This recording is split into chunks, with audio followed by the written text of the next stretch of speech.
Pare, kamo-kamo na si Sedong. Ikaw, kamo-kamo si Pudong. Pag kayo pinagsama, parang kumakain ng pudding. Kayong dalawa, pagka pinagsama, para kayong lumalangoy sa tabos.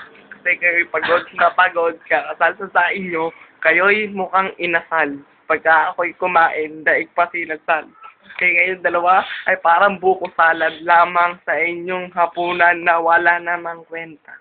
Si Sedong at si Joven ay parehas magkatalikod. Si Joven nagyoyo, si Sedong nagsiselfone. Walang kwenta ko itong batang ito. Parang si Raulo sa kanto na nagyoyosi, nagmamariwana, nagbabato. Si Renz parang gago. Tignan mo mukha niya, kamukha niya si Paltek. Kulang na lang, magdroga siya.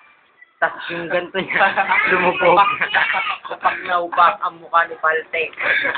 Kung ako upak na upak, siya mukhang sapak. Hindi mo makikita kasi mukhang sinapak. Ang laki ng ilong, kasya, 10 piso. Kumiti ka nga. Siwang ng ipin niya, kasya 5 piso. Nakita siya na eksperto sa malugan. Rumispeto ka. Kung ayaw mo sabihin ko, ang sekreto niyo ni Tutay. Nakatama pa po siya, oh.